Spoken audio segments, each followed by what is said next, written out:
ஐயோ, காலை வணக்கம். என்னங்க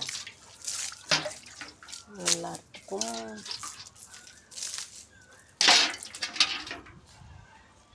காலையில் மட்டும் எப்படி தான் நேரம் போகுதுன்னே தெரியுது இல்லைங்க. இப்போ தான் எந்திரிச்சேன், பார்த்தா மணி நேரம் ஆச்சு. பாருங்க, 2 ஜீவன் எனக்காக காத்துக்கிட்டு இருக்குது வெளியே.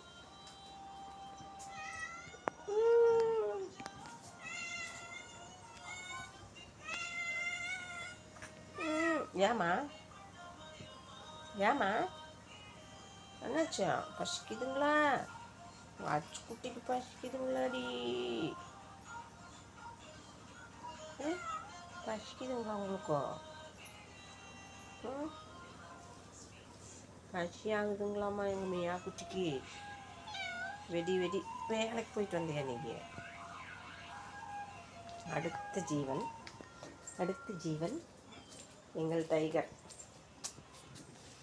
சரிங்களா? இங்கே வரேன். இவருக்கு பிஸ்கெட் காலையில், அவங்களுக்கு தயிர், இவங்களுக்கு பிஸ்கெட். இந்த 2 ஜீவனையும் கவனிச்சுட்டு தான் நான் சோறே ஆக்க போவேன்.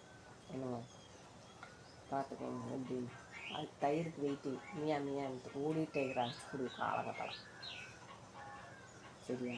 இவங்களை கவனிச்சுட்டு தான் என் பிள்ளைங்களையும் நான் கவனிக்கணும். ஏன்னு கேளுங்க, அவங்க கவனிக்கிறதுக்கு அம்மா நான் இருக்கிறேன்ல, இதுவே எனக்கு குழந்தைங்க தான். ஃபஸ்ட்டு இது தான். நான் வீட்டுக்கு வந்தோன்னே எனக்கு கவனிக்கும். அங்கே வர்றேன்னா ஒட்டியரு காலை சுற்றிக்கிட்டு. அதனால் இவங்களும் எனக்கு குழந்தைங்க தான். அதனால் ஃபஸ்ட்டு கவனிப்பு இவங்களுக்கு, அப்புறம் தான் வீட்டுக்குள்ளே தூங்குறவங்களுக்கெல்லாம். சரிங்களா? நீங்களும் எப்படிங்க உங்கள் வீட்லேயும் இந்த மாதிரி நன்றி உள்ள ஜீவன்கள் வச்சுருக்குறீங்களா அப்படின்னு மறக்காமல் கமெண்ட்டில் சொல்லுங்கள். சரிங்களா? பாய்.